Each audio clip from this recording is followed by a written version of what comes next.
right. In 3, 2, 1. Yo, what's going on, LS? Welcome back to the second episode of the CE podcast. It's your co-host, Big Tommy, ex-head boss. Yo, it's Big Eugene. Second and third co-host, it's Uno. You already know. And today we got a good, big name in the city. I guess Mr. TJ Puff. You wanna let the city know anything about yourself? What's up, everybody? Proud to be on the podcast today. Thank you for inviting me. I really appreciate the opportunity to get my voice out. Yes, as you said, I'm TJ Puff. I own the weapons store, ammunition store that's South Legion Square. We do pretty good for ourselves. I'm trying to look for some more trustworthy people to come work there, but hey, I'll worry about that on my own time. But hey, thanks again, guys, for having me. Maybe you'll give me a shot, eh? Hell yeah. All right. We'll see about that. Maybe one day, Eugene. I'm hoping Maybe. so. We'll see. All right. I was gonna honestly start this off, pretty soft. As we know, Willie and Chedda's pawn shop is opening up. Competitors. Obviously, they're going to be pricing stuff a lot lower than you are. $8K for a pistol instead of the $12K. How do you feel about that? How are you going to revolt against this, unfortunate circumstances? That's a good first question. I like that. I've been thinking a lot about them, and I, as you guys probably assume, we kind of have a partnership ammunition with the recycling center. And I've been trying to work out a deal that's beneficial for Recycle Queen Michaela over there, because it's her selling all this scrap to just anyone that asks for it. In my opinion, it's kind of been hurting my business. Some days I call her and I'm like, I need materials, and she's like, well, I ain't got any in stock, because a lot of these street gun dealers out here, they be buying up all the materials, all my supplies, and that's my main supplier. So it's been hurting my business. I felt it definitely. But I'm not against competition for sure. I'm definitely open to it. The 8K, that's going to be hard to beat with our prices. We sell 1911s for 12K. So Okay. I'm not against them selling their prices setting their prices that low. It gives people the option to go somewhere else other than ammunition. We got some absences there. We're not always open as much I'd like us to be. Okay. Right. But I'm open for the competition. What I really want to see is how they price the other weapons. 1911, sure, they can take those sales, but my biggest sales are Uzis, all the class 3 weapons, Uzis, Dracos, AK-47s. Right. All right. That's my golden goose right there. So if they can beat me on those prices, then I'll be pretty surprised. Would you say that it's like Chedda Chedda and Will? Like, is it on site with them? Like, is it Chedda K and like Will K? Like, you want to smoke with them or not? No, I don't think it's gotten to that point. Someone was calling me out on Twitter the other day, and I was like, "Damn, bro! Like, you're gonna." What I forget what they say. They were like, "Yo, this pawn shop got way better service and ammunition," and I was like, "Damn. Like, we got a class 3s though. How are you even gonna say that? Like, sure, you can get your 1911 there, but Damn. class 3s are always, always overpowered. I mean, hey, you can still do damage with a 1911. So, I respect the grind that they're doing over there. Okay. So, are you saying you respect what they do, but you just personally don't think they could beat you with your class 3 sales you make? Yeah, exactly. I don't think there's need for any beat, because I'm not really worried. I'm secure. I'm secure with my business. I feel like if people want to open up competition for 1911s, then feel free. You know what I mean? Because that's not a big loss to me. Same, like, you've already probably noticed that my pistol ammo sales been going down with that new bench. Yep. So Yeah.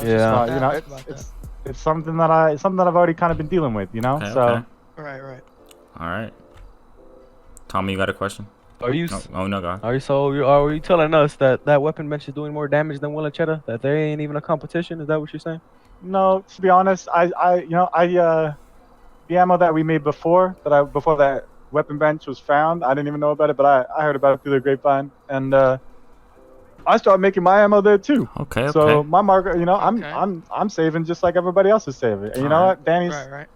We still get these newcomers into the city. They come in, they think $1,000 for pistol ammos. That's reasonable. But if you've made your own pistol ammo, you can understand that it's not as reasonable as you may think. Absolutely. Right. Right. Okay, so I just kind of want to elaborate more on like the life of an ammunition worker. Like, what's the more day-to-day activities of your life like? So for me, a lot of what I do is restocking a lot of the time. Like I'll put in the hours, make the sales, all the frontline work, but what people don't realize is that I do actually do a lot of behind the scenes work where, I gotta actually go make the ammo. I gotta go make the stuff. Before we get deliveries of knives and bats that people could just buy without anyone even being there. We had like a knife dispenser back in the day, but now with that being gone, now we got to make that stuff. We have to end up marking up the stuff. You know what I mean? Damn. All the other ammo that I don't make all my ammo at the bench, just pistol ammo. I still go to my gun bunker to make the SMG ammo and the rifle ammo, and that can be pretty tedious in day to day. That's it. Making like 100 ammo, that can take me about like a good couple hours out there in the gun bunker, just slaving away. Right. All right. So. All right, so enough about ammunition. I'm trying to get into more of your activities outside of the ammunition life, more of into your angel role. So, be honest with us, Mr. Tujarius, right? Let's get into some juicy questions. If there was one person, right, you could buy him a nice little ticket to the Bahamas, right? You spent all that money. It's like $800 a ticket there. Who you sending? Who you gonna make him a little? Not to cut anybody off, but you would also give them a nice 5-star first hotel class in the Bahamas, and they would live there for the rest of their life. First class as well. In the Bahamas. Just for any reason, or like specific. Like reasons, a specific reason. Like, go ahead, man. Spill it. Well, I mean, I usually give my Bahama trips. People they really need to deserve it. You know what I mean? Like they really gotta earn that shit, right? Yeah. So, anyone in my mind right now, coming to my mind, no one comes to mind particularly. That's a doozy. That's a good question. Okay. Let me think on that one for a bit, and maybe we'll come back to that one. Sure. I haven't gotten any. I don't think anyone really deserves it that I've been thinking of right now, but I haven't already. Sent away. Sent there. Okay. So it's a good one. All right. Okay. You got any shorties in the city, Puff? Come on now. Don't lie to me. Nah, I talked to a couple of females, Okay. but nothing serious. You're a handsome man. I know you serious. pulling off the streets. Like I know you get into a little. Like sure you have a day job, but like when the night hits, like I know where you go. I see you at the strip club sometimes. Yeah, I've been to strip club 1 or 2 times. Just checking it out, throwing some ones at the strippers there. Okay. Right. Yeah, but I don't know, man. I don't know. It's not like there's not a lot of good women in this city, but I like to keep it about my business. You know what I mean? I'm kind of on that Sigma mindset, Sigma mindset. You know what I mean? All Like right. So you're just focused on money right now, right? busy. Yeah. Let's see it. Yeah. Okay. Understandable. All right, so I kind of just want to segue just a little bit here, because we kind of we're legitimate business over here, but we keep our ears to the streets, and currently we're hearing a little bit of talk about that possibly that PD maybe their funding isn't good enough or something, that their training might not be there. Also Might heard be a little that bit they of were corruption. corrupt. Yeah. So yeah, I get around. I don't just stay inside most of the time. I be out there on the streets, seeing what I can see. And from my point of view, I don't know. I think the cops could be doing more in this city. There's a lot of speeding. I'll be driving in the right lane sometimes, doing my thing, legally driving, maybe a little fast, I'm not gonna lie. I speed, but I stay in my lane, all right? And I be getting head on by people driving in the wrong lane, man. I'm like, are you from the UK or like, what's up? You know what I mean? And Yeah. I'm just like, Right. where's the police? Sometimes when I call the police, they don't really show up. Sometimes I got problems with ammunition. They don't show up, right? But then when they do show up, they want to press me about some stuff. So I'm like, listen, man, I'm a business owner. I respect what they do, all right? But I feel like they could be doing more. But that being said, there are a lot of cadets in this city right now. So Absolutely. I try to cut them some slack. But at the same time, I'm almost like, we should cut their funding. I had some cops cut earlier their today funding? tell me that they, Jesus. maybe defund them a Is little it bit. PDK for you, Puff? Maybe that's a little extreme.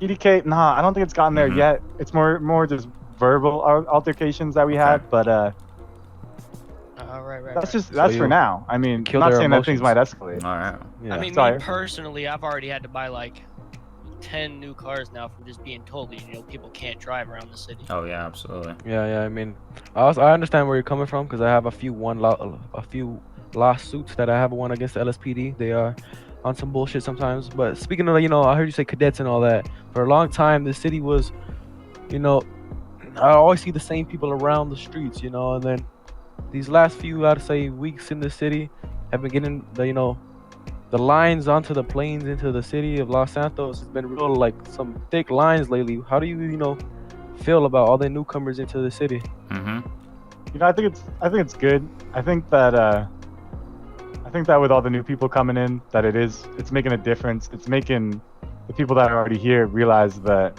the value of getting on that plane as soon as you can. Absolutely. After these tsunamis that we have, and honestly, this global warming with all these tsunamis is killing me. But I almost think that if we had another tsunami each day, maybe it would help. Yeah. Maybe it would help that a little bit. But Okay. Oh, for sure. I'm all for it. I like seeing more people in the city. More people in the city means more business for me, and it's good. It's good. You know what I mean? It seems like a lot of the new citizens are, they're more reasonable. You know what I mean? And with those lineups, it does. I would think it would deter some of the less valuable citizens that tend to fly into our city. You know what I mean? 100. Having to wait that long. So I have a little question. I think for it's you. beneficial. All right. Say in another universe, right? Tajarius wasn't an angel, right? He's more of a South Side guy, or maybe not South Side, right? Hypothetically, he was a gangster, right? What gang would you see yourself joining? Probably I always like the color red. Oh. So I'd probably be like Hustlers or something. Okay. Something like that. Okay. Yeah. Triads. But purple is my favorite color, so I could be a baller too. And I feel like ballers are probably one of the best known gangs. Like not the current ballers, but I just mean like That's for Ballas K. they got the block. Everyone knows Grove Absolutely. Street. If you ain't know Yeah. Grove There's a Street, good amount of then history. Yeah, absolutely. exactly So, right. Puff, You know what I mean? Whereas I noticed the tone of Hustlers, voice. Oh, you're going. My bad. oh, I was just gonna say, whereas Hustlers, Hustlers are more, that's more. I don't even know where their block would be. You know what I mean? I don't even know what street they hold down. But that Grove Street, everyone knows about that. You know what I mean? So. But sorry, I cut you off. Go ahead. Oh yeah, I mean I cut you off first, but back to what I was saying. I heard how you said not the current ballers. I caught the tone of voice you said that. And do you have anything against the current ballers? Running around back and forth to South Side. Me myself, I ain't got nothing against them. It seems that people be coming to me with issues about that gang, and I'm not really sure how to take it. Okay. It seems like almost every day someone be saying something about these guys in purple. Absolutely. And I myself, I looked into it, but I ain't really seen anything. Okay. So, but once I start hearing that, majority of civilians are starting to make certain comments, then I'm like, if he starts, it's definitely something that I question, but hasn't become a major issue for me yet. You know what I mean? Yeah, they haven't directly attacked you. Yeah. Okay. Yeah, exactly. So I see you've changed your drip up. You used to wear a sweater and some raggedy ass jeans, but it looks like you're a little bit more classy. Is there a specific reason as to why that is? Well, I was excited for the show today. And again, I appreciate you guys for inviting me. So I wanted to put on my best drip. Oh, absolutely. You're looking change it very up, dripful. Get the bow tie Certainly out. pushing P tonight. I appreciate Puff. that, Eugene. Hell yeah. Absolutely. Yeah, the P is getting pushed by Puff. Yes, sir. Yes, it sir. is. But honestly, I think I might. I've been feeling good. Dress good, feel good. Oh, you know yeah. what I mean? Dress well, Yeah. feel well. And I've been feeling yeah. hella well today. Hella Yeah, you've been good. looking Right? slick. So I think I might keep this. I might take this shit to the dry cleaners right after we're done, so I can put it on tomorrow. Oh, yeah. Yeah. Okay, before we segue too far away from the gang life, and being plugged into the streets, I assume you've heard about the recent falling out of the triads. I just wanted to get your opinion on, what do you think that's done to the city? What? Well, that was a surprise to me, to be honest. Those guys seemed like they were gonna go the distance for sure. With the game or with the pawn shop and everything, I didn't see that. I didn't think that would happen very soon. But maybe it's the idea of legal business that maybe some of them weren't down for that. Okay. And Yeah. I don't really know. I don't know. I expected them to last longer. I thought they'd stick together. They seemed like a good group of guys that were all pretty loyal to each other. But then then the breakup happened, and that caught me off guard. That definitely caught me off guard. Maybe it has something to do with them having to move their pawn shop. Because The bank told them that they couldn't do their business right behind the bank. Okay, okay. You know, Yeah. so Right. I wonder if that had anything to do with it. Mhm. But we've seen a couple gangs. Like not too long ago, Hustlers also dropped out. Yep. You know, and they all broke up and they all dispersed. And you know that one caught me off guard too for sure, because I thought those guys were also gonna go the distance. But at the same time, you know, it's doing the city a favor because there was a lot of people out here trying to rock red, and it was getting a little confusing knowing who was who Absolutely. when you're Oh, on the street. 100%. So I wouldn't mind it. You know, I think it's probably a good thing. Maybe you know, if Oh, yeah. people try to form new gangs and everything, that they for don't sure. put on red, because the black and red was getting to be Little just a excessive. common thing you saw out on the streets. Yeah, exactly. All right, Puff. So I'm sure you've heard about you know, my new paintball tournament. You know.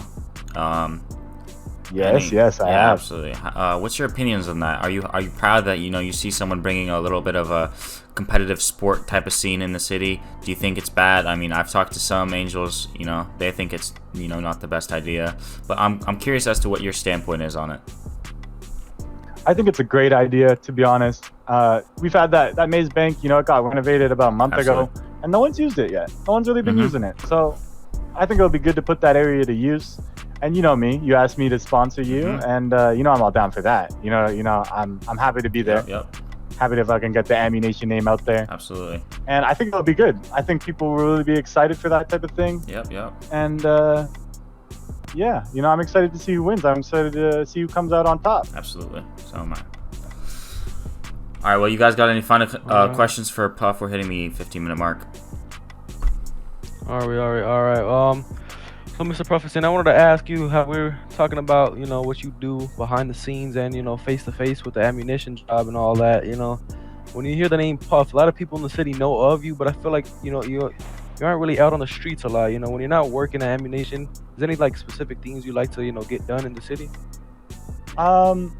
Getting done, you know, just trying to teach people how to do right in this city most of the time. But I like to get out and I like to race. You know, I'm sure you guys have heard of the street racing scene that happens from time to time in the city, and I like to get out there and race I got a lot of Nissans in my garage, and I like to get out and race those. Absolutely. Okay.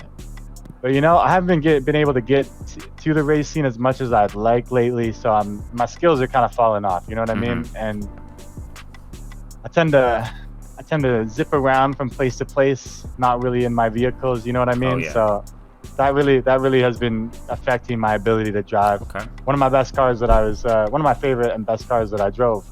Actually, I started driving it again the other day, and it's a whole new car. Beautiful. And you know, I practiced the race yesterday, and I still came sixth. You know, so I feel like maybe the racing scene, you know, I think maybe it surpassed me because I've been a busy guy, and I haven't been able to put all the effort in that I wish. But you know, that's life, and you know, you can't always keep up with everything.